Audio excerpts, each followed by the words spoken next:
तो मेरे नबी करीम अलैहिस्सलाम की बारगाह में सहाबी ने अर्ज़ की, या रसूल अल्लाह, या रसूल अल्लाह सल्लल्लाहु अलैहि वसल्लम, मैं गरीब हूँ, सदके नहीं कर सकता, सखावत नहीं कर सकता। जब सखावत की फजीलतें सुनता हूँ दिल मेरा बड़ा चुटकियाँ लेता है कि मेरे पास भी पैसे होते तो मैं अल्लाह के रास्ते में देता। हुजूर ने फरमाया, तू हलाल की रोजी कमा के अपनी बीवी के मुंह में लुकमा दे, अल्लाह तुझे सखावत करने का दर्जा अता फरमाएगा। अल्लाह तुझे बड़ी बड़ी सखावत के दर्जे अल्लाह तुझे देगा। तो उसकी और क्या लफ्ज है हदीस पाक में, खैरुकुम लिअहलिही व अना खैरुकुम लिअहलिही। फरमाया हाजी भी अच्छे, नमाजी भी अच्छे, सूफी भी अच्छे, दरवेश भी अच्छे, सारे ही अच्छे, लेकिन मैं सबसे ज्यादा अच्छा उसे समझता हूं जिसका अपनी बीवी के साथ सलूक अच्छा है। बीवी और क्या इरशाद फरमाया, फरमाया व अना खैरुकुम लिअहलिही, घर जाके पता कर लो, मेरी 9 बीवियां हैं इस वक्त जो मौजूद हैं, फरमाया मेरा उन सब के साथ सलूक अच्छा है, सारी मेरे सलूक से मुतमईन। मेरे भाई, हुजूर ने एजाज दिया बहन को, बेटी को, बीवी को, औरत को, और मां के मामले में तो कमाल कर दी। मेरे करीम ने फरमाया जन्नत थी 7 आसमानों के ऊपर सिदरतुल मुंतहा के पास। मेरे महबूब फरमाते हैं जब रब ने मुझे इख्तियार दिया तो मैंने वो जन्नत वहां से खींची और मां के कदमों के नीचे ला के रख दी। वहां से खींच के गौसु जमा, कुतुबुद्दरा, मुहद्दिस आजम, मुफस्सिर आजम, शेखुल कुल, शेख तरीकत, वलिये वक्त भी अगर जन्नत उसने ढूंढनी होगी तो उसे अपनी मां के कदमों के नीचे से मिलेगी। इतना बड़ा एजाज भी को देगा, इतना बड़ा एजाज भी को देगा जो मेरे रसूल ने अता फरमाया है। मां होती है, वो वलिये वक्त के लिए, गौसे वक्त के लिए भी अगर उसने जन्नत लेनी है तो उसे मां के कदमों के नीचे से मिलेगी। मेरे रसूल पाक अलैहिस्सलाम ने औरत को एजाज दिया, फजीलत दी, अजमत अता फरमाई, और ऐसे नहीं रखा बीबी को।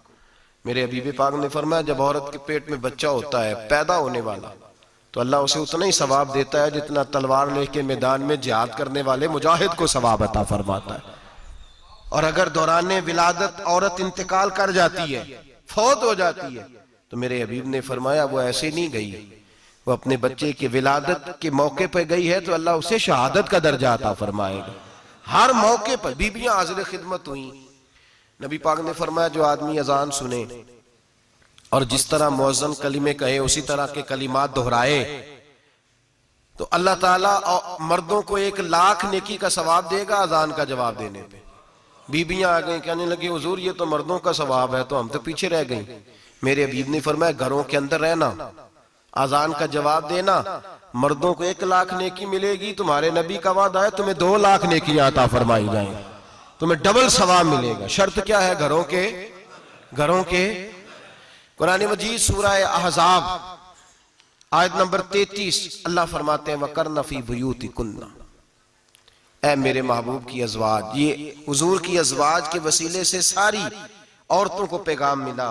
कहा ऐ बीबियों अपने घरों के अंदर ठहरी रहो। कहां रहो? घरों के। बीबियों को धोखा दिया जाता है। मेरी माएं बहनें बेटियां बच्चियां समझती नहीं बात को, धोखा दिया जाता है। कहते हैं लो मौलवी दिकियानूस हो गया है, ये सूफी दिकियानूस है, ये कहता है बीबी घर के अंदर कैद होके रहे। पर्दा तो कैद का नाम है, वो घर के अंदर कैद। बीबी सिर्फ मां बन सकती है, वो वजीर मुमलिकत नहीं बन सकती। और सिर्फ देखो ना वो अमेरिका से नारा लग रहा है कि बीबी सिर्फ बीवी बन सकती है, वो वजीर नहीं बन सकती। बीबी सिर्फ बहन बन सकती है, वो सदर नहीं बन सकती। पूरी अमेरिका की तारीख निकाल के मुझे बतलाओ आज तक कितनी बीबियों को सदर बनाया उन्होंने, बतलाओ कितनी बीबियों को सदर। क्या तमाशा है, धोखा दिया औरत को, और औरत उस धोखे में उनकी पता नहीं आई कि नहीं हमारी आ गई है। औरत वजीर नहीं बन सकती। बताओ इस वक्त जो अमेरिका की काबीना है उसमें कितनी औरतें वजीर हैं? इस वक्त जो लंदन की काबीना उसकी टोनी ब्लेयर वजीर आजम गुजरा है बरतानिया का, उसकी बीवी की सगी बहन कलमा पड़ गई, सगी बहन कलमा पड़ गई। उससे बीवियों ने पूछा तू कलमा पढ़ क्यों कलमा पड़ गई है, क्या चीज पसंद आई है तुझे इस्लाम में? तो कहने लगी जो पर्दा मुसलमानों के नबी ने अपनी मानने वाली औरतों को दिया है वो पर्दा बता गया है कि अगर औरत की कोई इज्जत है तो बीबी फातिमा के बताए हुए पर्दे में है। ये हाल मौके पे जिंदा मौजूद है औरत। उसने 2 जिल्दों में किताब लिखी है पर्दे की अहमियत पे। 2 जिल्दों में। हमारे यहाँ मुसीबत बनी हुई है, औरत उनके चक्कर में आ गई है, वो तो तुम्हें धोखा दे रहे हैं, वो तो तुम्हें तबाह कर रहे हैं। वो बीबी जो घर में बैठी थी, तो मैंने कहा कि वक्त का वली गौस को तब उसको हुक्म था कि जा जाके माँ के पैरों में बैठ, वहां तुझे जन्नत मिलेगी। वो बेटी जो बाप थका मांदा घर से बाहर आया था और मेहनत की कमाई कमा के लाया था, उसको हुक्म था कि पहला लुकमा बेटी के मुंह में देना, बहन के मुंह में देना। और वो खामद जिसको हुक्म दिया गया था कि तू बाहर से थक के आया है, चूर होके आया है, अगर घर में तेरी बीवी फिर भी कोई रवैया गलत करे तो मदीने के हबीब ने कितना कितना नरमी दी बीवियों के हक में। फरमाया ये औरत टेढ़ी लकड़ी है, इसे अल्लाह ने अकल ही थोड़ी दी होती है, अगर कभी बिगड़ जाए तो तू नरमी का मुजाहरा कर, टेढ़ी के साथ ही गुजारा कर, अल्लाह तुझे अजर अज़ीम अता फरमाएगा। मेरे हबीब ने किस कदर औरतों को अहमियत दी, कितनी फजीलत दी, कितने उनके बारे में नरमी रखी। और औरत को कहा जाता है तू बाहर निकल, बाहर आ, बाहर आ, देख तेरे लिए क्या। कॉलेज में पढ़ता था, इम्तिहानात के दिन थे, तो बस में स्टूडेंट घुस जाते हैं। हम 8-10 लड़के बस के अंदर घुस गए, तो लड़कियां कहने लगी हमें भी बिठाओ। वो जो कंडक्टर था बस का, उसने कहा कि बेटी बहन लड़के आ गए हैं, तो तुम इस तरह करो, तुम ना जाओ, तुम पिछली बस में आ जाना। लड़कियां जोर जोर से बोलने लगी, कहने लगी हमारे बराबर के हुकूक हैं, लड़के बिठाए हैं तो हमें भी बिठाओ, हुकूक जो बराबर के, हमें भी बिठाओ। अब वो मजबूर हो गया, पीछे हट गया। वो 8-10 लड़कियां भी चढ़ आई, लड़के सीटों में बैठे हुए, तो कहने लगे उठो, शर्म नहीं आती, लेडीज को इज्जत दो, जगह दो। तो एक नौजवान बीच में से बोला, कहने लगा तुम्हारे बराबर के हुकूक है, हम खड़े होके जा सकती हैं, तुम नहीं जा सकती, बराबर के हुकूक है तो जबर भी बराबर का बर्दाश्त करो। चुप कर गई, कहने लगे आज के बाद ये ना कहना बराबर के हुकूक है, आज के बाद ये कहना कि औरतों की इज्जत के हुकूक है। बराबर के हुकूक मांगने में इसकी कमजोरी है। इज्जत के हुकूक, बैंक में बीबियां बिल जमा कराने आती हैं तो उन्हें इज्जत का हक मिलता है, इज्जत का। वो क्लर्क साहब जो पता नहीं किस तरह किसी से बोलते हैं, वो भी बीबियों का बिल पहले जमा करते हैं। बस के अंदर भी बीबी को इज्जत मिलती है। एक समझदार आदमी, बुजुर्ग आदमी, पढ़ा लिखा आदमी बैठा है बस पे, तो बीबी चढ़ी है तो इज्जत का हक है। उठ गया, कहने लगा अपा जी बहन जी आप यहाँ आ जाए। बीबी इज्जत का हक मांगेगी तो बचेगी, बराबर का हक मांगेगी तो ठीक है, लाइन में लग जाए, जहां सारे खड़े हैं वो भी खड़ी रहे। अगर बस में मर्द खड़ा है तो औरत भी खड़ी रहे। बराबर के हुकूक मांगने में औरत को नुकसान है, बराबर के हुकूक मांगने में औरत के लिए तकलीफ है, औरत के लिए नुकसान है। हाँ, अगर इज्जत का हक मांगेगी तो फिर इसको अल्लाह वकार अता फरमाएगा, फिर अल्लाह इसको बुलंदी अता फरमाएगा। मेरे हबीब करीम सैयद आलम सल्लल्लाहु ताला अलैहि वसल्लम ने औरत को जो हक दिया वो इज्जत वाला हक दिया है। औरत को जो हुजूर ने हुकूक दिए वो वकार वाले। एक बात मुझे बतलाइए, एक बीबी MSc उसने पास कर लिया, MCom कर लिया, MA के बाद MBA कर लिया, बड़ी तालीम हासिल की, वो एयर होस्ट बन गई। यूं समझ लें 1 लाख रुपया महीना उसकी तनख्वाह है। वो घर से निकलती है, वो कहती है मैं जहाज के अंदर एयर होस्ट हूं। वो कहती है मैं तो इतने पैसे कमाती हूँ, मुझे खामन की क्या आदत है। अब 2 औरतें हो गई, एक बीबी घर में रहती है, उसका खामन थका रहा है, उसका बेटा स्कूल से आया है, खामन काम से आया, छोटा बेटा इंतजार कर रहा था कि सारे आएंगे तो खाना खाएंगे। अब वो खामन आया तो उसने आते का मुंह हाथ धोले में खाना चुनती हूँ, दस्तरखान बिछाया, उसने खाना रखा है, उसका बेटा भी खाना खा रहा है, उसका भाई भी खाना खा रहा है, उसका शौहर भी खाना खा रहा है, वो उनको खाना खिला रही है। अब किसी मौके पर उसका बेटा बोलता है, कहता अम्मा फलां चीज भी चाहिए, अम्मा डांट देती, कहती चुप कर मिल जाएगी। खामन कहता है फलां चीज क्यों नहीं पकी, तो कहती है जनाब क्या बताऊं आपको, गैस ही नहीं है सुबह की। कभी वो कहती है आप चले जाते हैं, आपको ये तो फिक्र ही नहीं होती कि फलां मसाला कोई नहीं था। खामन उसकी बात सुन रहा है। उधर वो एयर होस्ट है, वो भी खाना बांट रही है, अपनी मर्जी का लिबास नहीं पहन सकती। उसको जब ट्रेनिंग दी जाती है तो उसको कहा जाता है कि तूने माज़अल्लाह चुस्त लिबास पहनना है, मेकअप तूने करके रखना है, और कोई बदतमीज तरीन लड़का तेरे साथ बदतमीजी भी करे तो तूने जवाब में बोलना नहीं, जी जी करना है, इसलिए कि हमारी एयरलाइन का नुकसान नहीं होना चाहिए। अब लड़के उसको बुला रहे हैं, फबतियां कस रहे हैं, वो कहती है मैं बड़ी सियानी हूं, लाख रुपया कमाती हूं, मुझे क्या जरूरत है। ईमानदारी से दिल पे हाथ रख के बताना, वो बीबी जो घर में खाना तकसीम करती है उसकी इज्जत ज्यादा है, जहां जो जहाज के अंदर खाना तकसीम कर रही है उसकी इज्जत ज्यादा है। ये अपने दिल से बीबी कह रही है मैं लाख कमाती हूं, ये तो खामद मुझे 10 रुपए देते हुए 100 दफा बातें करता है। तुझे पैसे तो तेरी जेब में उस तरह नहीं आ रहे, लेकिन जो इज्जत तुझे घर में नसीब हो रही है, जो इज्जत तुझे घर में नसीब हो रही है। किसी बुजुर्ग से किसी ने कहा था कि जनाब दुनिया में रोटी खाने का मजा कब आता है? तो उन्होंने कहा रोटी खाने का मजा तब ही आता है जब अम्मा तंदूर पे रोटियां लगा रही होती है। अम्मा तंदूर पे रोटियां लगा रही होती है और बड़े बड़े बादशाह भिखारी बन के खड़े होते हैं, अम्मा एक गरम गरम रोटी देना। वो लुत्फ है, वो जायका है। मेरे भाई, औरत जब तक घर की चार दीवारी के अंदर रहती है वो महफूज रहती है, वो बावकार रहती है। और जब वो कहती है नहीं नहीं मैं बराबर निकलूंगी, मैं कमाऊंगी, आप देख ले ट्रेनिंग दी जाती है औरतों को होटलों के अंदर। पाकिस्तान में, पंजाब में, हमारे देहाती माहौल में अब होटलों के ऊपर वेटर का काम औरतें करने लगी हैं। औरतें बैठती हैं, काम करती हैं, उनको हुक्म होता है, सुबह ट्रेनिंग होती है कि कोई आदमी जितनी भी बदतमीजी करे तुमने बोलना नहीं। ओ खुदा के बंदो, ओ मेरी माओ बहनों बेटियों, ये तुम्हारी इज्जत नहीं, ये तुम्हें रुसवा किया जा रहा है, ये तुम्हें जलील किया जा रहा है। साबन का इश्तिहार है और तस्वीर बीबी की, शैम्पू का इश्तिहार है, तस्वीर बीबी की, सीमेंट बेचा जा रहा है और तस्वीर बीबी की तौहीन होती है तुम्हारी सुबह शाम, और तुम इसे अपनी इज्जत समझती हो, तुम इसे अपना वकार समझती हो। इज्जत क्या है? आमिना के लाल, हजरत आयशा के सरदार, सैयदा फातिमा ज़हरा के बाबा, मेरे हबीब करीम सैयद आलम सल्लल्लाहु अलैहि वसल्लम से हजरत फातिमा ने कहा, या रसूल अल्लाह, जो बीबी अल्लाह के करीब होना चाहे, जो रब का कुर्ब पाना चाहे, जो अल्लाह की वलिया बनना चाहे, मुझे कोई नुस्खा बता दे, मैं औरतों को बताऊं। तो मेरे हबीब ने फरमाया, जो बीबी जितना घर के अंदर रहेगी, जितना घर के अंदर रहेगी, जितना घर के अंदर रहेगी, उतना ही वो अपने रब के करीब होती जाएगी, उतना ही अल्लाह का कुर्ब पाती जाएगी, उतना ही रब करीम की वलिया होती जाएगी, उतना ही अल्लाह तबारक व तआला उसे अपनी कुर्ब की मनाजिल तय फरमाएंगे। जितनी वो घर के अंदर रहेगी उतनी अल्लाह के करीब रहेगी, और जितनी सज धज के बाहर निकलेगी, जितनी सवरेगी, उतनी वो अल्लाह से दूर होती जाएगी। जितने कदम उसके घर से दूर निकलेंगे, उतने ही कदम उसके अल्लाह के कुर्ब से दूर होते जाएंगे, उतने ही कदम। माए, तुम्हारी दुआएं कबूल होंगी, मेरी माओ तब कबूल होंगी जब तुम घर में रहोगी। बेटियों, रब करीम का कुर्ब उस वक्त नसीब होगा जब तुम घर के अंदर रहोगी। तुम भाई के लिए मांगोगी तो अल्लाह तुम्हें देगा, बेटे के लिए मांगोगी तो अल्लाह तुम्हें देगा, शोहर के लिए मांगोगी तो अल्लाह तुम्हें देगा। अगर चाहती हो कारोबार बढ़े, अगर चाहती हो रिस्क में बरकत हो, अगर चाहती हो तुम्हारे घरों में अमन हो, सुकून हो, जो तुम मांगो अर्श का मालिक तुम्हें अता करे।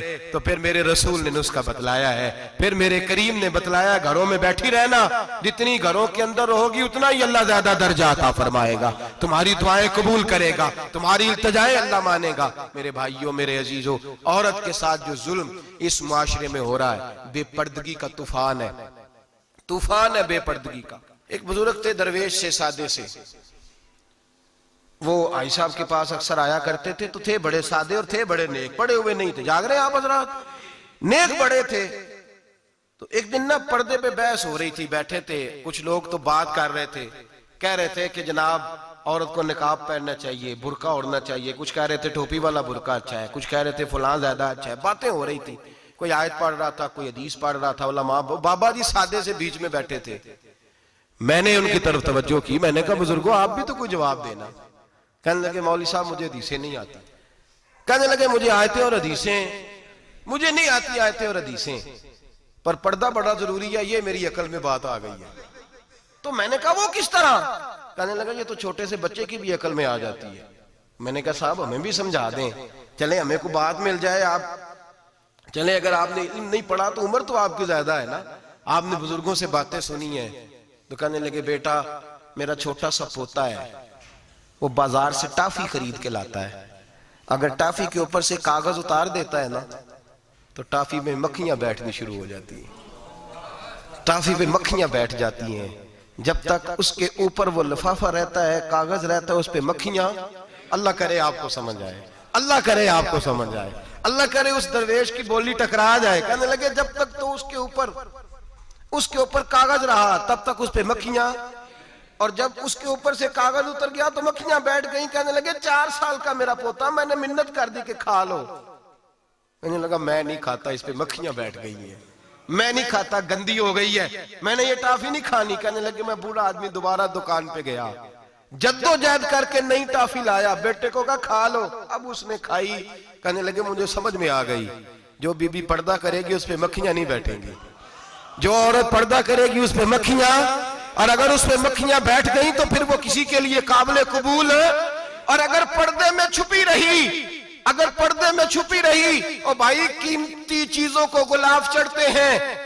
किसी ने कभी केमिस्ट्री गुलाब पे नहीं छुपाई, फिजिक्स नहीं छुपाई, कभी किसी शायर अदीब ने अपना लिखा हुआ शायरी का कलाम नहीं छुपाया। गुलाब जब भी चढ़ता है कुरान पाक पे चढ़ता है। मेरे भाई करोड़ों और अरबों और खरबों का मकान बना के लोग उसको गुलाब नहीं चढ़ाते। गुलाब जब भी चढ़ता है बैतुल्लाह को ही चढ़ता है। जो चीज कीमती होती है वो गुलाब पे होती है। मेरी बहनों, मेरी बेटियों, अगर तुम अपने आप को कीमती बनाना चाहती हो तो गुलाब में छुप जाओ, तुम्हारी कीमत बढ़ जाएगी, तुम्हारा वकार बढ़ जाएगा, तुम्हारी अजमत बढ़ जाएगी। मेरे हबीब ने फरमाया जितनी घर के अंदर रहोगी, दुनिया तो दुनिया रही, अल्लाह की नजर में तुम्हारी कीमत बढ़ जाएगी, रब करीम की निगाह में तुम्हारा वकार बढ़ जाएगा, अल्लाह की नजर में तुम्हारी अजमत बढ़ जाएगी। और जब औरत निकलती है, जब वो घर से निकलती है, मेरे हबीब करीम अलैहिस्सलाम ने फरमाया औरत छुपाने की चीज है, छुपाने की चीज है, छुपाने की, ये कीमती है, ये खजाना है, इसे छुपा के रखो। फरमाया जब ये घर से निकलती है, फरमाया और कोई देखे ना देखे, शैतान उसे देखता है, शैतान वसवसा अंदोजी करता है, शैतान उसे देखता है। और हबीब करीम सैयद आलम सल्लल्लाहु ताला अलैहि वसल्लम जब बात करते थे, जब लफ्ज बयान करते थे, मोहताज जुमले बोलते थे, बड़ा कम, रहमतुल्लिल आलमीन नबी की जुबान से बड़ा कम सख्त जुमले निकलते थे। मेरे हबीब ने लफ्ज अदा किए, सख्त जुमले। मेरे करीम ने फरमाया जो औरत, ये जो माए बहनें सुन रही हैं, खुदारा आगे पहुंचाएं, आप भी घर में जाएं तो ये वाला आवाज अपने घर में पहुंचाएं, सुनाएं, खुदारा सुनाएं, खुदारा। रोज एक कयामत टूटती है और मेरे भाई लाखों इज्जतदार लोग अपने तकिए पे मुंह रख रख के रोते हैं, इसलिए कि वो बच्ची जिसके बारे में कहते थे हमें एतबार है, एतबार, एतबार का लफ्ज बोल के बाप जो जुल्म करता है अपनी बेटी पे, भाई एतबार का लफ्ज बोल के जुल्म करता है बहन पे, एतबार का जुमला बोल के ज्यादती करते हैं हम अपनी जानों पर। हजरत जुनैद बगदादी सूफिया के सरखील सूफिया के, उनसे एक शख्स कहने लगा मुझे बेटी पे एतबार है, मैं उसको फलां जगह दाखिल ना करा दूं, पढ़ ले। आप फरमाने लगे तुझे एतबार है तो क्या अल्लाह के रसूल को एतबार नहीं था? ये तूने कैसा लफ्ज बोला? तुझे एतबार है, नबी पाक को नहीं था?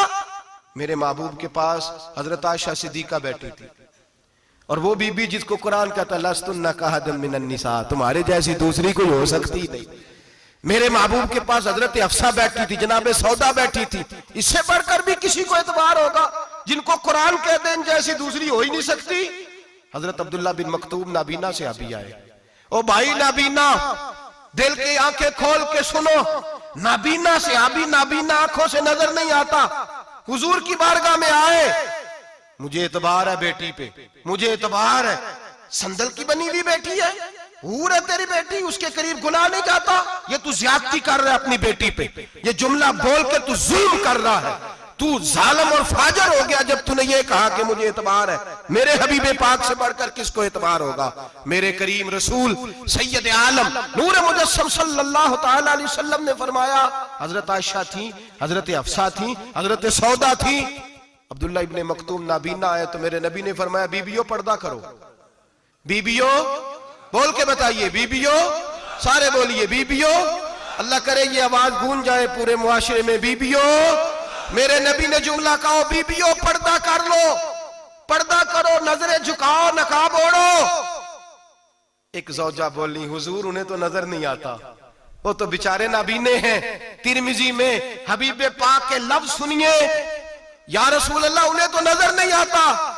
मेरे रसूल ने फरमाया तुम्हें तो नजर आता है ना, तुम तो अंधी नहीं ना, वो एक मर्द आया है, वो एक सहाबी आया है, तुम्हें तो नजर आता है, तुम्हारी आंखें तो है, उसे फितना आए ना आए तुम्हें नजर आता है, खबरदार पर्दा करो, आंखें झुकाओ, चेहरों पे नकाब डालो। हजरत जुनैद बगदादी फरमाने लगे अगर मेरे रसूल पाक अपनी अज़वाज को कहते हैं पर्दा करो और तू कहता है मुझे इतबार है। अगर नबी पाक अपनी बेटी हजरत फातिमा को कहते हैं पर्दा कर, तू कहता है मुझे इतबार है। जनाब जुनैद बगदादी मजीद बोले, आप फरमाने लगे अगर हसन बसरी पढ़ाने वाला हो, राबिया बसरी पढ़ने वाली हो और बीच में कुरान पाक पढ़ा हुआ हो, पढ़ाने वाला हसन बसरी, पढ़ाने वाले हसन बसरी जिन्होंने मौला अली शेर खुदा की सोबत पाई, जिन्होंने उम्मुल मोमिनीन हजरत उम्मे सलमा के घर में परवरिश पाई, फरमाया पढ़ाने वाला हसन बसरी, पढ़ने वाली राबिया बसरी, वो बीबी जो दुआ मांगे तो अल्लाह मुर्दा ऊंट को जिंदा फरमा दे।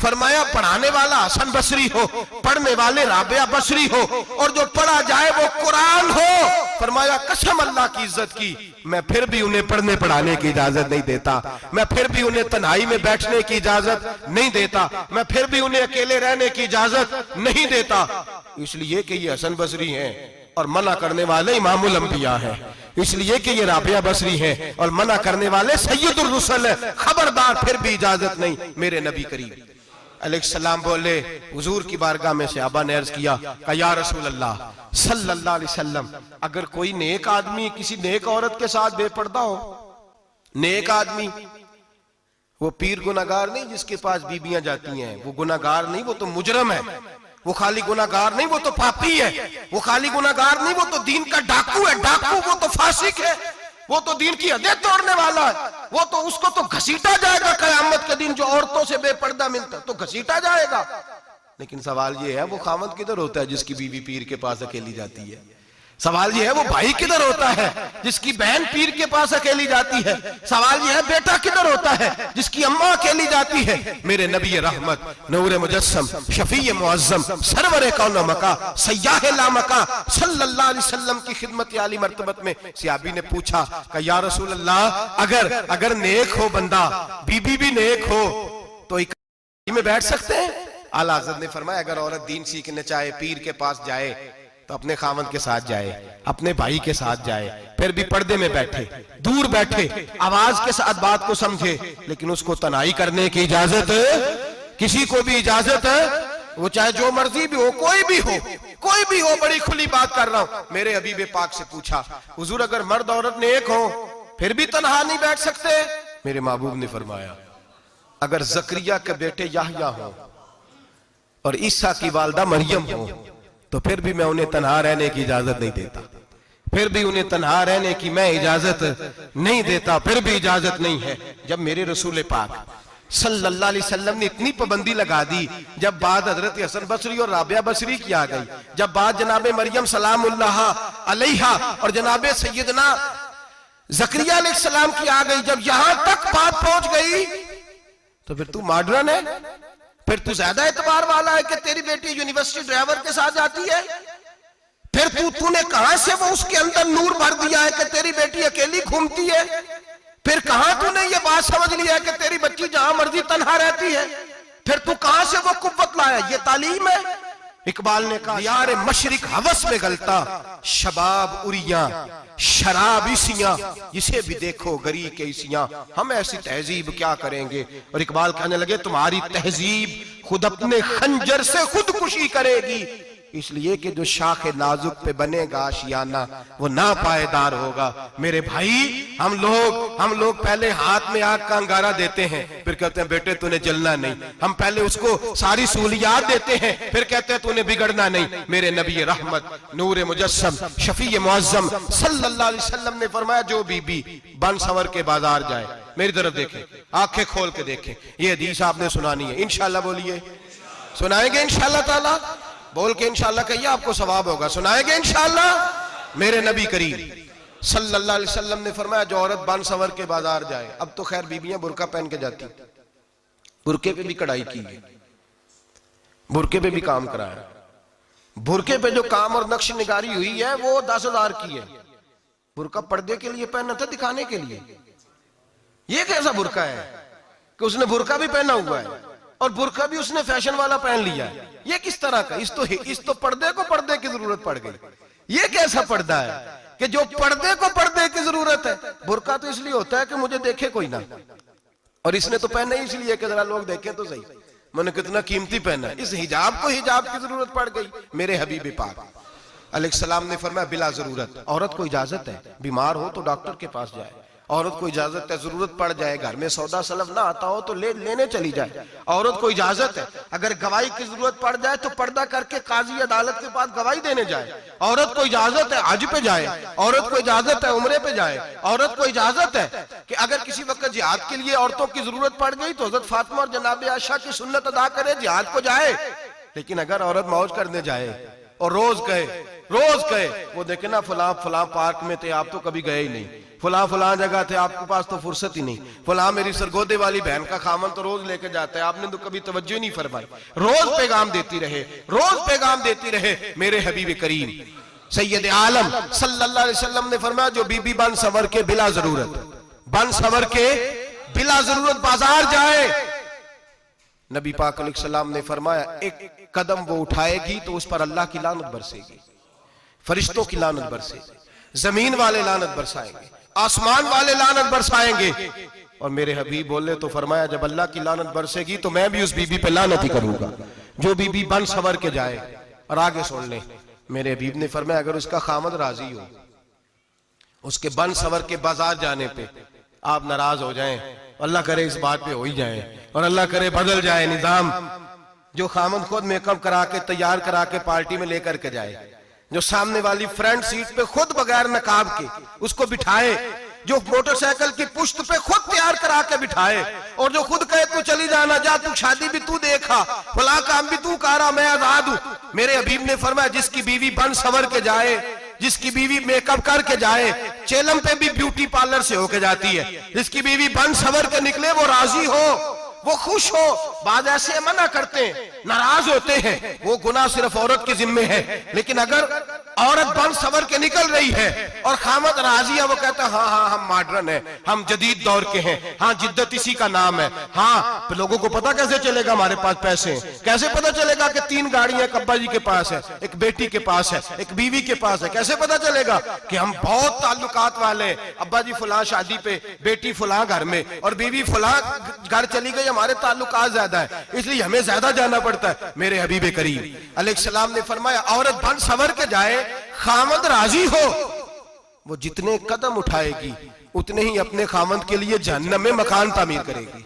फरमाया उसके खामद के लिए उतने मकान दोज़ख में तैयार हो गए, वो जलाया जाएगा, वो तपाया जाएगा, वो जहन्नम की आग का ईंधन बनेगा। और मैंने शायद आपको दर्जनों बार हदीस सुनाई हो, मेरे करीम रसूल ने फरमाया बीबी एक होगी पर 4 आदमियों को जहन्नम में लेके जाएगी। या रसूलल्लाह किसको? फरमाया बाप ने पर्दे का नहीं कहा तो बाप भी दोज़ख में जाएगा, अगर भाई ने पर्दे का नहीं कहा तो वो भी दोज़ख में जाएगा, शौहर ने पर्दा नहीं कराया तो वो भी जहन्नम में जाएगा। वो बेटा जो कहता था ना 1.25 लाख का मोबाइल लेना है तो अम्मा ने घर के अंदर शोर डाल दिया, मजबूर किया, खामन को लेकर के दिया। उस बेटे से पूछा जाएगा तू सारी जिद्दें अम्मा से मनवाता था, ये तूने क्यों नहीं कहा पर्दा कर ले? और अब तो बीबी जरा 40 साल की होती है तो कहती है मेरी खैर है, मैं बूढ़ी हो गई हूँ, मेरी खैर है, रोटियां सारी खाती हूँ, बाकी सारे कामों में जवानों की तरह हूं, पर्दा नहीं मैंने करना, मेरी खैर है। फलाना तो मेरे बेटे की तरह। जुल्म की हद है, जुल्म की हद। कजन एक दूसरे से हाथ मिलाते, कजन, वो किस मुसीबत का नाम है? कहते ये भाई है, ओ भाई ये भाई होता तो इससे निकाह नाजायज होता। अब चूंकि अल्लाह ने इसके साथ निकाह को हराम रखा है तो ये तुम्हारा भाई हो सकता? मेरे रसूल करीम सल्लल्लाहु अलैहि वसल्लम ने फरमाया सुवर निजसुलैन है, कुत्ता बिल्कुल नापाक नहीं होता, कुत्ता भीग जाए तो बादों का नापाक होता है, या कुत्ते के मुंह से थूक निकले तो नापाक होती है। सुवर निजसुलैन है, पूरा नापाक, खुश्क भी हो तो नापाक है। मेरे हबीब पाक अलैहिस्सलातु सलाम ने फरमाया एक सुवर हो वो पहले ही नापाक, और दूसरा फिर वो सुवर गंद में लिपटा हुआ हो, गलाजत उस सुवर को लगी हुई हो। फरमाया एक तो सुवर जो निजसुलैन है और फिर वो गंद में लिपट जाए, गलाजत में भर जाए, उसके पूरे वजूद को गंदगी लग जाए।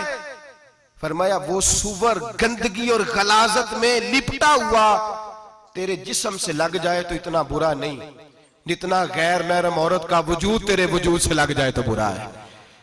किस कदर तफसील दी, कहां से बात शुरू की और कहां मेरे नबी ने सिखाई। कजन हाथ मिला रही है, कजन के साथ बाजार जाया जा रहा है, कजन के साथ फलां काम हो रहा है, कजन को चचा का बेटा भाई होता है, अगर ये सगा भाई होता तो इसके साथ निकाह नाजायज होता। खुदारा आ जाओ, लौट आओ, वापस पलटो दीन की तरफ, लौटो, इस तबाही से निकलो।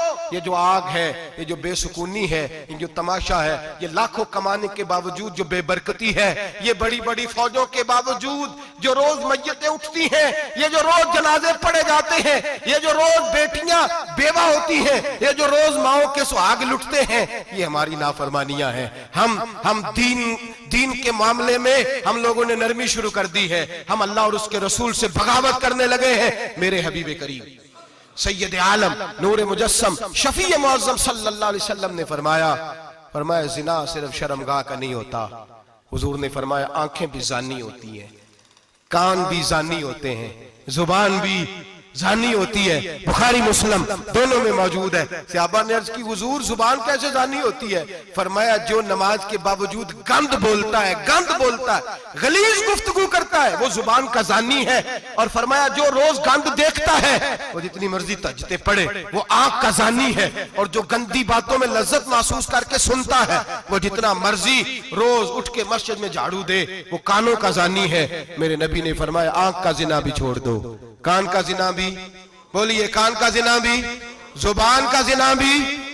मुस्नद इमाम अहमद बिन हंबल उठाइए, एक सहाबी ने अर्ज की हुजूर नमाज में दिल नहीं लगता, मेरा कुरान पाक में दिल नहीं लगता, दुरूद व सलाम में दिल नहीं लगता। आमिना के मासूम लाल ने क्या जवाब दिया? हुजूर ने फरमाया जा अपनी नजर जाके पाक कर ले, अल्लाह के नबी का वादा है तेरा सजदे में दिल लगने लग जाएगा। जा अपनी आंख को तहारत दे, वुजू करा, नजरों को पाक कर, अल्लाह के रसूल का वादा है तेरा कुरान पाक में दिल लगेगा। जाके अपनी नजर को पाक कर, वादा है तेरी जुबान पे दुरूद व सलाम जारी हो जाएगा, अल्लाह का जिक्र जारी हो जाएगा। मेरे भाइयों, औरत का पर्दा, औरत का हिजाब दीन में उसी तरह फर्ज है जिस तरह नमाज फर्ज, जिस तरह रोजा फर्ज है, जिस तरह ज़कात फर्ज है, उसी तरह औरत का पर्दा भी फर्ज है। अगर किसी घर में औरत पर्दा नहीं करती, उस घर के मकीन सारे अल्लाह के हुजूर जवाब दे हैं। मेरे हबीब करीम अलैहिस्सलाम ने जिस औरत को पसंद किया, जिस औरत की तारीफ की, जिस औरत की बाबत मेरे नबी ने इरशाद फरमाया, और बड़े खूबसूरत लफ्ज हैं, साहिब अहकामुल कुरान ने लिखे हैं। मेरे हबीब पाक ने सहाबा की महफिल सजाई, मजमा खचाखच मस्जिद भर गई। हुजूर ने फरमाया बोल के बताओ खैरुन निसा कौन सी है, औरतों में सबसे अच्छी बीबी कौन सी है, बोल करके बताओ। हजरत सिद्दीक अकबर से लेकर मौला अली तक, हजरत अली से लेकर जनाब बिलाल तक, हजरत सलमान फारसी से लेकर अब्दुल्ला मुजनी तक भरा पड़ा है मजमा। हुजूर ने फरमाया बोलो सबसे अच्छी औरत कौन होती है? एक सहाबी कहने लगे हुजूर जिसकी नमाज कज़ा ना हुई हो। फरमाया वो भी अच्छी है, पर तुम मेरी मुराद को नहीं पहुंचे। एक ने कहा हुजूर जो खामद की ताबेदार हो। फरमाया वो भी अच्छी है, पर तुम मेरी मुराद को नहीं पहुंचे। एक सहाबी ने कहा या रसूल अल्लाह जो पाक दामन हो। हुजूर ने फरमाया तुम मेरी मुराद को। हजरत अली फरमाते हैं जब सबके जवाब गलत हो गए तो मैं, कद मेरा छोटा था, मैं पीछे बैठा था, मैं गर्दन झुका के पीछे से निकल गया। सैयदा तैयबा ताहिरा हजरत फातिमा ज़हरा रदी अल्लाह ताला फरमाते हैं बीबी साहब के पास पहुंचा। मैंने कहा फातिमा, हुजूर ने सवाल किया है। तो हजरत फातिमा भी गोया मुस्कुरा के कहने लगी इल्म के शहर के दरवाजे तो आप ही हैं, तो आप यहाँ आ गए। कहा हुजूर ने सवाल किया है और मुझसे लेकर अबू बकर, उमर, उस्मान गनी तमाम को किसी को जवाब नहीं आया। हुजूर ने पूछा बेहतरीन औरत कौन होती है? बेहतरीन खैरुन निसा, बेहतरीन बीबी कौन होती है? तो हजरत सैयदा फातिमा कहने लगी अली बड़ी सादी सी बात थी, सादी सी बात थी, समझ नहीं आई। का फातिमा बतला दो इतनी सादी है। तो हजरत फातिमा कहने लगी सबसे बेहतरीन औरत वो होती है न कभी गैर महरम ने वो बीबी देखी हो। अगले जुमले भी याद रखने, न कभी गैर महरम ने वो बीबी देखी हो, और फरमाया ना उस बीबी ने कभी कोई गैर महरम देखा हो। सिर्फ मर्द पे पाबंदी नहीं कि वो औरत ना देखे, फरमाया औरत पे भी पाबंदी है कि वो भी गैर महरम का चेहरा न देखे। फरमाया बीबी ने भी गैर महरम न देखा हो, वो खैरुन निसा है, वो सबसे आला। हजरत अली कहते मैं झट से आया, पीछे बैठा, बात अभी जारी थी, मैंने हाथ खड़ा कर दिया। मैंने कहा हुजूर मैं बताऊं? नबी पाक ने फरमाया बतलाओ। तो कहते मैंने कहा हुजूर बेहतरीन बीबी वो होती है जिसने न कभी गैर महरम देखा हो और न गैर महरम ने कभी उसे देखा हो। अली फरमाते हैं मैंने जवाब दिया तो मेरे रसूल की आंखों में आंसू आ गए। हुजूर रोए और फरमाते हंसते मुस्कुराते अचानक सहाबा के आंसू बरसने लगे, मजमे पे कैफ सा तारी हो गया, आंखें बरसने लगी। हम लोग हुजूर के रोने पर सख्ते में आ गए, नजर उठाई तो जवाब तो मैंने दिया था, तारीफ मेरी होनी चाहिए थी, शाबाश मुझे मिलनी चाहिए थी। मेरे हबीब ने रो के आंसू पूछ के फरमाया, मैं तुम्हें कहता नहीं अल फातिमा तो बिदा तो मिन्नी, फातिमा वाकई मेरे जिगर का टुकड़ा है, फातिमा मेरे वजूद का हिस्सा है, मैं तुम्हें कहता नहीं रहता। कहा फातिमा मेरे जिगर का टुकड़ा है। हजरत अली फरमाते हैं सहाबा मेरी तरफ देखने लगे और कहने लगे अली जवाब तू दे, शाबाश बीबी साहबा को मिले। तो कहते हैं मैंने कहा हुजूर रोए हैं तो आंसू मेरे भी छलक ही पड़े हैं। फरमाने लगे लफ्ज मेरे हैं पर सोच उस बेटी के है जिसकी तरबियत मोहम्मद अरबी ने फरमाई है। फरमाया जुमले मेरे हैं, नाकिल मैं हूं, बात मैं बयान कर रहा हूं, लेकिन पीछे सोच उस नूर वाली बेटी की है जिसको अपने घर के अंदर रह के आंगन में रख के रसूल पाक ने परवरिश फरमाई। हजरत फातिमा फरमाती हैं हजरत अली मेरे पास दौड़े आए और कहने लगे फातिमा चल मस्जिद, पता नहीं हुजूर को क्या हो गया है। हुजूर रो रो के बेहाल हो गए और हुजूर हुजरे में रो रहे हैं और हिचकियों की आवाज मस्जिद में आ रही है। चल जरा चल के हुजूर की बात देख क्या हुआ है, हमारी तो ताकत नहीं अंदर जाने की। सैयदा तैयबा ताहिरा हजरत फातिमा झट से पर्दा ओढ़ा, हाजिर खिदमत हुई, अंदर गई, कहती हुजूर के कंधे पे हाथ रखा तो महबूब बेटी के हाथ की ठंडक महसूस की, सर सजदे से उठाया। फरमाया फातिमा आ गई हो? हुजूर आई। फरमाया चल बेटी तू भी हाथ उठा और मेरी उम्मत की बेटियों के लिए दुआ मांग। चल तू भी हाथ उठा, मेरी उम्मत की बहनों माओं के लिए दुआ मांग। महबूबा क्या हुआ? मेरे हबीब ने फरमाया रात मुझे दिखाया गया है दोज़ख में कुछ बीबियां हैं, उनके बाल फरिश्तों ने बांधे हुए हैं और उन्हें गुर्ज मार रहे हैं, वो चीखती चिल्लाती हैं और मदद के लिए पुकारती हैं, वो बड़ी तकलीफ में हैं। तो बीबी साहब अर्ज करते हैं या रसूल अल्लाह उनकी गलती क्या है? तो मेरे नबी ने फरमाया वो बारीक दुपट्टा ओढ़ती थी, वो बारीक दुपट्टा ओढ़ती थी, उनके बाल चमकते थे, गैर महरमों की नजर पड़ती थी, उन्हें दोज़ख में सजा मिलेगी, वो चिल्लाएंगी चीखेंगी, उनकी मदद को कोई नहीं पहुंचेगा।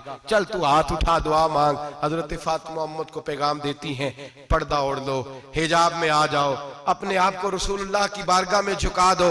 मेरे भाई आज दिन ब दिन जैसे जैसे लोग कहते हैं डिग्रियां बढ़ गई, लेकिन उसके साथ साथ बीबियों का हिजाब उतर गया, सड़कें भी भर गईं। मेरे भाई हर महकमे में औरतें बैठ गईं, हर जगह बीबियां आ गईं, बैंक में औरतें आ गईं, प्लाजो में औरतें आ गईं, दफातर में औरतें आ गईं, जगह जगह गुनाह के अड्डे कायम हो गए। हबीब करीम सैयद आलम नूर मुजस्सम शफी मुअज्जम सल्लल्लाहु तआला अलैहि वसल्लम ने फरमाया जब बीबी घर से निकलती है शैतान उसे ताड़ता है, वसवसा अंदोजी करता है, औरत नाजुक होती है, अकल की आदी होती है, उसको लोग वसवसे में डाल लेते हैं।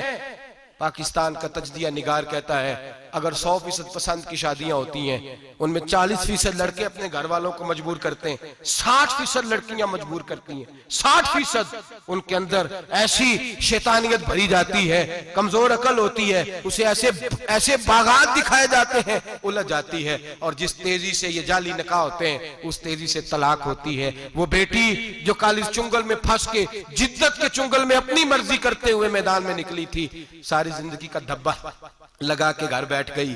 लड़का तलाक दे के भी पाक का पाक ही रहता है, और बेटी की मंगनी भी टूट जाए तो लोग कहते हैं कोई ना कोई बात तो होगी, ऐसे थोड़ी हो जाता है। बेटियों तुम्हें रुसवा किया जा रहा है, बहनों तुम्हारी इज्जत से खिलवाड़ हो रहा है, तुम्हें बाजार की जीनत बना के तुम्हारे असल मकाम से तुम्हें गिराया जा रहा है। तुम समझ रहे हो हम जदीद हो गई, लेकिन तुम्हारा नुकसान हो रहा है, तुम्हें रुसवा किया जा रहा है। आओ दरे रिसालत माप पे, आओ मेरे नबी पाक के दरवाजे पे। मेरे हबीब ने फरमाया जिस बीबी में 4 खूबियां हो, कितनी हो जी? ये आपने दुआ करनी, अल्लाह करे मेरी बेटी में 4 खूबियां आ जाए, अल्लाह करे मेरी बहन में 4 खूबियां आ जाए, अल्लाह करे हमारी घर की मस्तूरात में, ऊंचा आमीन कहिए, सब में 4 खूबियां, अल्लाह करे भर जाए 4 खूबियां। मेरे हबीब ने फरमाया जो बीबी जरूरियात दीन का इल्म जानती हो, दूसरी खूबी उस बीबी के अंदर ये हो कि वो बीबी अपने खामन को राजी करने वाली हो। तीसरा फरमाया उस बीबी में खूबी ये हो कि अल्लाह के मुहर्रमात का ख्याल रखती हो, हराम में ना पड़ती हो। चौथा फरमाया पर्दे की पाबंद हो। फरमाया जैसे ही वो मरती है अर्श का मालिक उससे हिसाब ही नहीं लेता, उसे बगैर हिसाब किताब ही जन्नत अता फरमा देता है। जो पर्दे की पाबंद हो, खामद राजी हो, मुहर्रमात से बचती हो। फरमाया वो बीबी अल्लाह तबारक व तआला उससे कोई हिसाब किताब बगैर हिसाब के अल्लाह उसको जन्नत में दाखिल कर देंगे। रब हिसाब नहीं पूछेगा। अल्लाह करे मेरी बेटी भी बगैर हिसाब जन्नत जाए, माए बहन बीवियां बगैर हिसाब जन्नत में जाए। अल्लाह करे हम सब के घरों में जितनी औरतें हैं उनसे कोई हिसाब ना लिया जाए, बगैर हिसाब भी जन्नत में जाए। फिर उन्हें पर्दे का पाबंद करो, फिर उन्हें शौहर की ताजीम सिखाओ, फिर उन्हें हराम से बचना सिखाओ, फिर उन्हें रसूलुल्लाह सल्लल्लाहु अलैहि वसल्लम की बेटी का उसवा नूर सिखाओ, फिर उन्हें हजरत आयशा की सीरत पढ़ाओ, फिर हजरत खदीजतुल कुबरा का तरीका बतलाओ, फिर उन्हें रसूलुल्लाह की कनीज़ाएं बनाओ।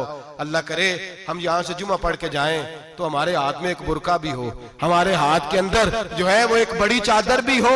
अम्मा को कहे अम्मा ये चादर रख, इससे नकाब ओढ़ के निकलना। अल्लाह करे चौधरी साहब सरपंच साहब की पंचायत में कोई ऐसा मुकदमा भी आए जो आके कहे मैं बीवी नहीं रख सकता, ये पर्दा नहीं करती, ये कहीं मुझे भी अजाब में मुब्तला ना करे। अल्लाह करे शौहर इस तरह का गैरतमंद बने, वो कहे खबरदार खबरदार, अगर तू दरवाजे से निकली आला हजरत इमाम अहले सुन्नत मुजद्दिदीन व मिल्लत मेरे आला हजरत से किसी ने पूछा था कि हजरत जी बीबी नात पढ़ सकती है? फतावा रज़विया की 14वीं जिल्द, बीबी मिलाद पढ़ सकती है? मिलाद आला हजरत ने फरमाया अगर बीबी मिलाद पढ़ रही हो, नात पढ़ रही हो और उसकी आवाज गैर महरम के कानों तक जा रही हो, फरमाया उसे सवाब नहीं होगा, उसे हराम काम करने का गुनाह दिया जाएगा। बीबी को मना है, वो नात की आवाज भी औरत का ही नहीं पड़ता, दीन में तो औरत की आवाज का भी पर्दा है। दीन में तो औरत की हजरत सैयदा ज़ैनब, हजरत फातिमा की वो लख्ते जिगर जो मैदान करबला में इमाम हुसैन बराबर की शरीक रही सैयदना इमाम हुसैन के साथ। याह्या बिन मोइन कहते मैं 15 साल तक हजरत ज़ैनब का पड़ोसी रहा हूं। 15 साल, घर बराबर होता है ना, बंदा बीबी देख ही लेता है। वो बीबी कभी पर्दा डाल के जा रही है दवाई लेने, कभी नजर आ ही जाती है। कहते 15 साल में सैयदा फातिमा की बेटी का पड़ोसी रहा हूं, मैंने कभी बुरके में छुपी हुई ज़ैनब भी नहीं देखी, बुरके में छुपी हुई ज़ैनब भी कभी नहीं देखी। हजरत अब्दुल्ला बिन जाफर तैयार जनाबे अली मुर्तजा के भाई थे, उनके बेटे के साथ इनका निकाह हुआ था, बीमार हो गई तो हजरत अब्दुल्ला कहने लगे ज़ैनब चल तुझे हकीम के पास ले जाऊं, तबीब के पास ले जाऊं। तो हजरत ज़ैनब कहने लगी आप जाइए मेरा हाल बता के दवाई ले आइए। तो हजरत अब्दुल्ला जाफर तैयार कहने लगे शरीयत में गुंजाइश है डॉक्टर के पास जाने, हकीम के पास जाने की गुंजाइश है, तो चलती क्यों नहीं? तो हजरत ज़ैनब कहने लगी शरीयत में गुंजाइश तो है पर अब्दुल्ला मेरी मजबूरी ये है कि मैं फातिमा की बेटी हूं। शरीयत में गुंजाइश तो है पर मेरी मजबूरी ये है कि मैं हुसैन की बहन हूं। शरीयत में गुंजाइश है पर मैं हसन की बहन हूं। शरीयत में बड़ी गुंजाइश है पर लोग मुझे मोहम्मद अरबी की नवासी कहते हैं। गुंजाइश तो है पर मैं नहीं ना निकल सकती, इसलिए कि जितना कोई अपने आप को दीन के करीब जानता है उतना उसके पैरों में शरीयत की जंजीरें ज्यादा होती हैं। तो जनाब सैयदना अब्दुल्ला कहने लगे अगर तू पर्दा कर गई, अगर तू चली गई, तो फरमाने लगे ये तो अल्लाह की मशीयत है, तू दवाई ला दे ताकि मैं खा लूं, और अगर मैं चली गई तो मैं अपनी माँ से जाके कहूंगी कि अम्मा सारी तकलीफें मैंने छाती पे बर्दाश्त की हैं पर मैंने तेरे पर्दे पर आंच नहीं आने दी। मेरे भाई ये उसवा नूर है, ये उसवा हसना है, ये हमें सिखाया जा रहा है। मेरे हबीब करीम की बीवियों का ये हाल था, बीवियों का अपने घर के आंगन में हजरत आयशा सिद्दीका, हजरत सौदा जनाब अफसा अपने सेन में जब बैठती थी ना तो दीवार की तरफ मुंह करके बैठती थी, दीवार के साथ लग के दीवार की तरफ। बीबियां अपने घर के अंदर भी दीवार की जानिब मुंह करके बैठती थी। लोग पूछती, बीबियां पूछती कि अपने घर में भी दीवार को मुंह करने का मतलब? कहती हो सकता है कुछ छत पे चढ़े अचानक नजर पड़े तो हम चाहती हैं फिर भी हमारा चेहरा नजर ना आए उसे, फिर भी हमारा चेहरा नजर, हम अपने घर के अंदर भी पाबंद रहती हैं कि हमारे चेहरे नजर ना आए। खुदा रहा बड़े पैसे जिंदगी में लुटाए हैं, 1000 1500 बुरके पे भी खर्च करो, वो घर ले जाओ, वो अम्मा को भी दो, बहन को भी दो, बीवी को भी दो, उसको कोई ये पहन ले। इसलिए कि जब तो हजरत फातिमा के तरीके का पर्दा करेगी तो तेरे आंगन में सैयदा ज़ैनब की तरह की बेटियां पैदा होंगी, वो उस सुन्नत पे चलने वाली बेटियां तेरे आंगन में आएंगी। खुदारा मेरे भाई आज ये नियत करो, ये इरादा करो, और अपने घरों को पर्दे का पाबंद बनाओ। अगर एक बेटी पर्दादार हो गई तो कई खानदान पर्दादार हो जाएंगे। अगर एक बेटी पर्दादार हो गई तो कई घराने संवरेंगे, कई जगह पे नूर फैलेगा। ऐ अर्श के मालिक, ऐ मेरे महबूब के खुदा, तुझे वास्ता है मेरे महबूब की बीवियों का और तुझे सदका हुजूर की शहजादियों का। ऐ अल्लाह इतना करम बरसा, इतनी रहमत बरसा कि मेरे वतन की बेटियां और मेरे वतन की माएं बहनें बच्चियां ये समझ जाए कि हमारी निजात सिर्फ हजरत फातिमा के बुरके में है, हजरत आयशा के पर्दे में है, सैयदा खदीजतुल कुबरा के हिजाब में है। अल्लाह करे ये समझ जाए और ये जब भी सजदा करें तुझसे हयाई मांगे, ये तुझसे जब भी सजदा करें ये तुझसे अपने लिए चादर ततहीर और पर्दा तनवीर मांगे। अल्लाह करे मुझ बेअमल की मुंह से निकले हुए लफ्ज किसी के दिल में तासीर बन के उतरे और फिर दुनिया के अंदर ये रिवाज आम हो कि हर कोई पर्दा करे, हर कोई बापर्दा हो जाए। ऐ अल्लाह तू तासीर नाजिल फरमा, ऐ अल्लाह तू अमल की दौलत नाजिल फरमा, ऐ अल्लाह हमारी बेटियों को इज्जत की चादर अता फरमा। हमेशा मिदहत खैरुल अनाम में गुजरे, दुआ है ये उम्र दरूद व सलाम में गुजरे। आखिर